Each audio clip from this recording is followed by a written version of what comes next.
Hey everyone, welcome back to my channel. Today we'll be talking about the Samsung Galaxy S20 Plus 5G.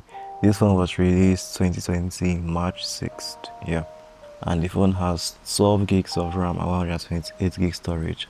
That's the variant we have here, 12 gigs of RAM, 128 gig storage. So if you're new to my channel, kindly subscribe to my channel for more updates and future reviews. Yeah, this video is aimed at people that still want to pick this phone in 2023 and also to let them know if it's a good choice or not, or if it's something worth buying, for the fact that it's still a flagship from Samsung from 2020 March 6th.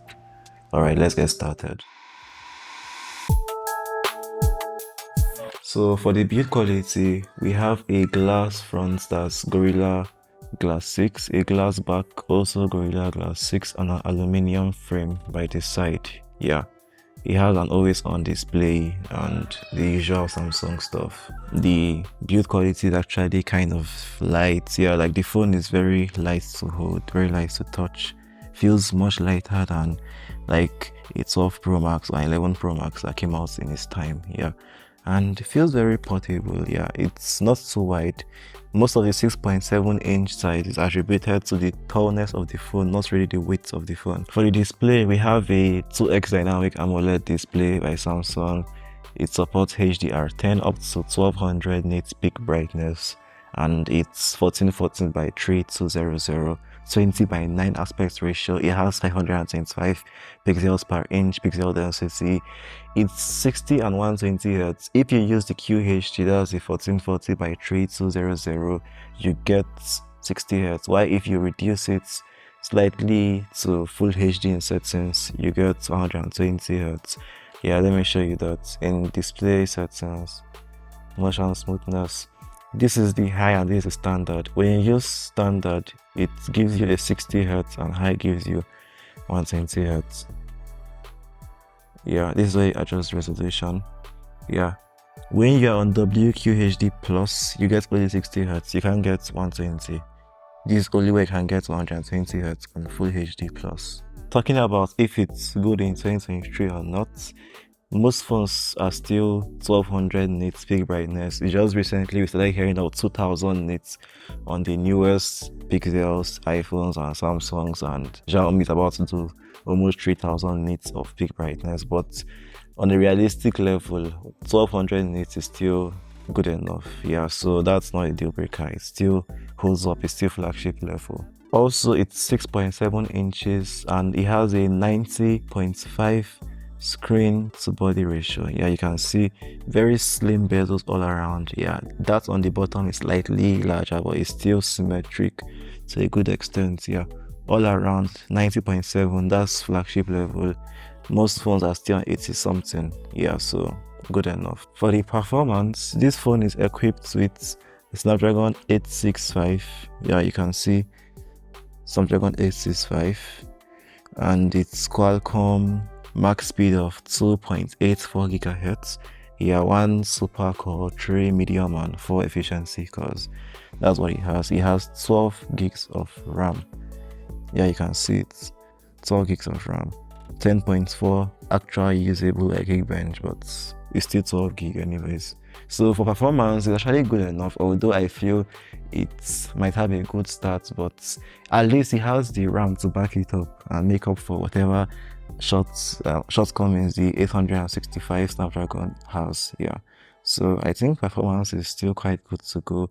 The RAM future proves this phone for even up to 2 years now. 10.4 gig is not a small number, or 12 gig should I say. And it's 7nm plus silicon process. Yeah, that is like an enhanced 7nm from the 855 of the S10 series. Yeah, so I think it's not bad actually. It's actually good enough. Yeah, if I were to test the phone in like a Call of Duty scenario, from what I can see, it supports up to ultra graphics on 90 frames per second for both multiplayer and battle royale. So that's actually good. Yeah, you can see multiplayer 90, battle royale 90. So, but you must use medium though. You can't get that on, high and very high. So I think for graphics, it still holds up. You can enjoy more than 60 FPS on a game like Call of Duty, which is a very good feat. The only thing I might be worried about is that the endurance is not long. Yeah, it gets warm, significantly warm after a period of time. So you might want to have a phone cooler if you want to use it for any intensive gaming. Apart from the gaming, the overall performance is quite alright. You can go in and out of apps pretty easily. Yeah, effortlessly, like everything just opens up immediately. So I think you don't really have much to worry about. Yeah, 120 Hz, nice and smooth, although the animations are quite choppy a bit. Well, the Samsung, I shouldn't be surprised. So yeah, that's basically what you have here. Now let's test out the speakers to hear how they sound. Crab Rave.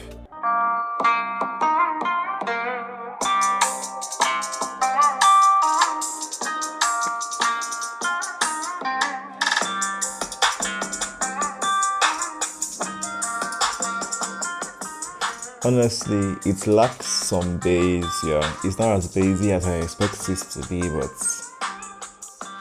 it's still a speaker. I mean, this is not even close to like an iPhone 12 speaker, so, but not bad.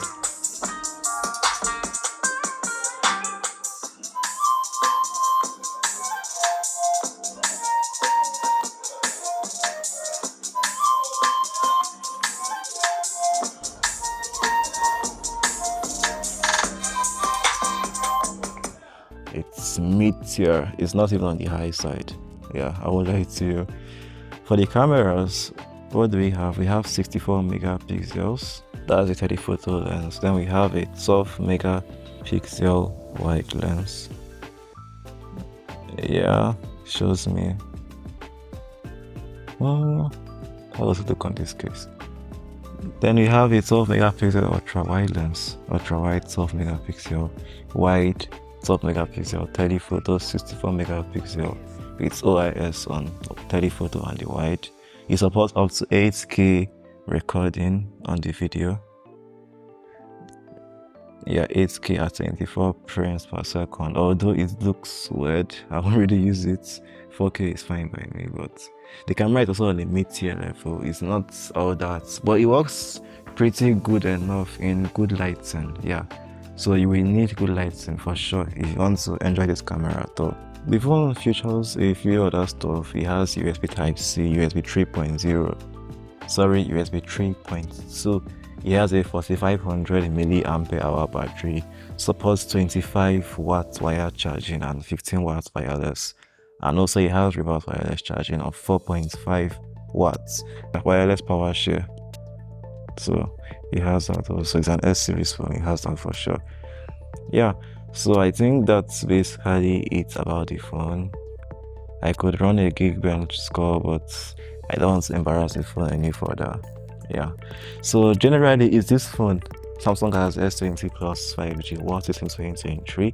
Honestly, I'll say if you're on a budget, it's not a bad choice. Yeah, the phone has a lot to offer for an older flagship, and you can get this for a very decent price. Yeah, very decent price. You don't really break the bank and all that. Nice display, flagship level cameras, flagship level display, 120 Hz on some modes, and good Wi-Fi 6 and all.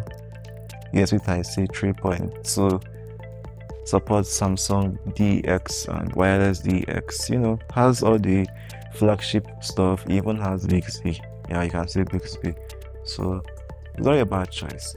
Anyways, that's it for the video. Thanks for watching and subscribe to my channel. I'll see you guys in the next one.